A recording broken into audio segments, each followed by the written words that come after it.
Good morning, ladies and gentlemen. I'm Eggnog, your everyday LEGO Star Wars enthusiast, and today I'd like to talk about regrets. Everybody has regrets.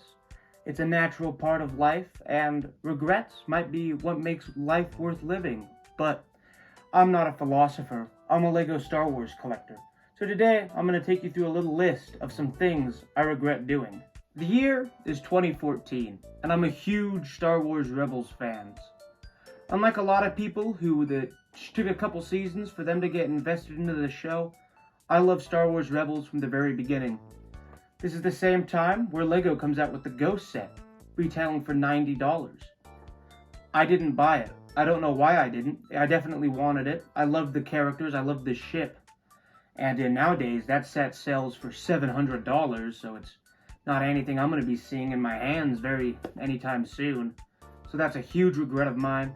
I regret not buying a lot of the Rebels sets, actually, just because I have so much nostalgia for the show and that time period, 2014 to 2016, where all those sets were coming out, and I barely have anything to show for it. In far more recent years, to prepare myself for the Ahsoka show and Mandalorian Season 3, I picked up some of the Timothy Zahn books, and especially the Thrawn ones, and I became just in love with the character. He rose from being like a character I thought was cool to one of my favorite Star Wars characters of all time, which is why I really regret not buying The Phantom 2 when it originally came out. Again, I was a Rebels fan.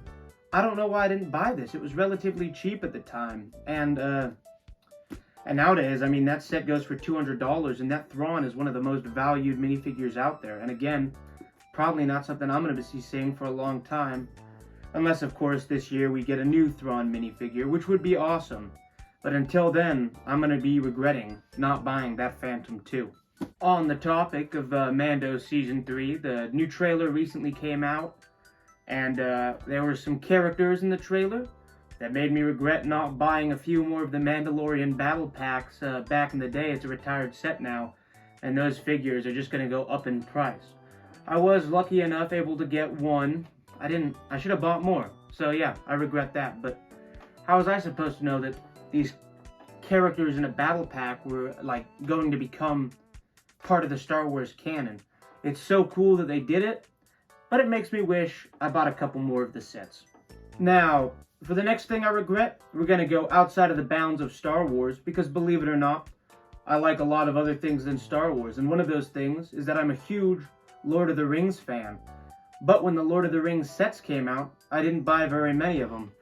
I believe I got Shelob, Gandalf's little wagon, and the Black Gate, all three of which have been broken now. I got them when I was a bit younger, but just so many incredible sets in the Lord of the Rings line.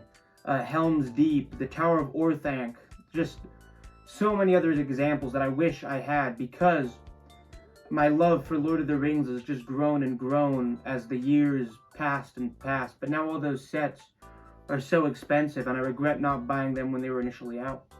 I feel kind of the same way with the Hobbit sets, although I think most of the Hobbit sets I don't care for as much as I do the Lord of the Rings sets, except for the Hobbit Hole, which is a set I would kill for nowadays.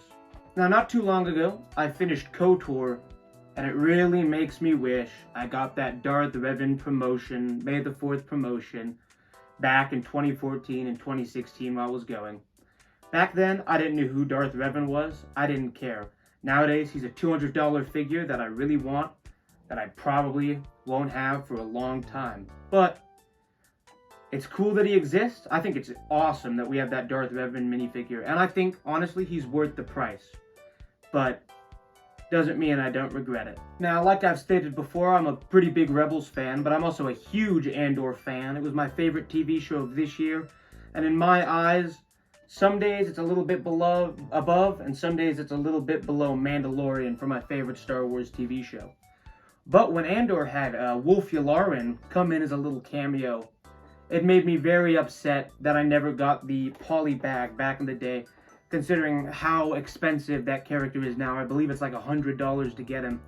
Is that price bumped up after he appeared in Andor, obviously, but just kind of a weird background character, Episode 4, Andor, Rebels, that I wish I had. I wish I got him back then, because I can't justify buying him right now for his current price. And considering that I'm a big fan of Andor, I'm also a big fan of Rogue One, and I am so incredibly angry at myself for not picking up more of the Rogue One sets back in the day. I loved the show. I was collecting Legos at that time period, but the only set I ended up picking up from that whole line was the Darth Vader's Palace, which I must say is a great set. I love all the little play features and details.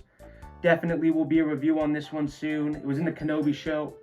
Great set, but sets like the Battle of Scarif and the TIE Striker and all these cool Rogue One sets, especially the U-Wing. The U-Wing is like, I want it so bad, but it's just so much money. And with the Andor show coming out, all of these figures and all of these sets have been going up in price, but I just regret not buying all of them, really. Again, Director Krennic's shuttle, just such a cool, iconic ship that I'm just super bummed I never picked out when it was originally on stores. But maybe, who knows, Andor Season 2, we might get some U-Wings, we might get Director Krennic's shuttle again, like a Rogue One renaissance, if you will, of all these weird set remakes kind of coming out.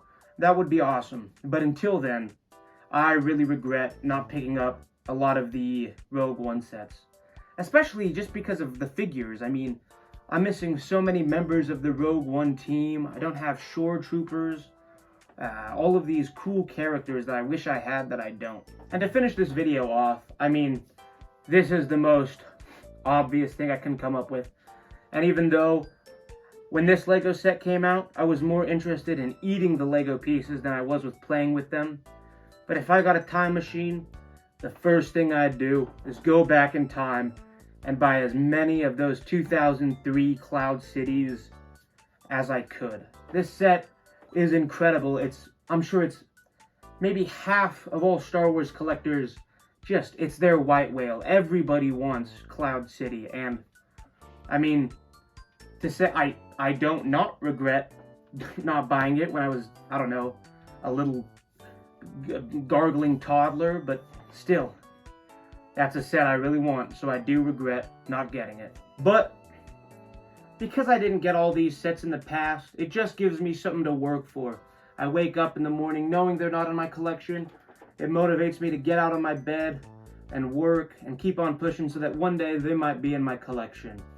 I'd like to know what Lego sets you guys didn't get when you had the chance. Very interesting topic. I'd love to know. I'd like to thank you so much for watching this video. It means the world to me, and I really hope to see you in the next review or video or whatever I decide to do. Until then, stay safe.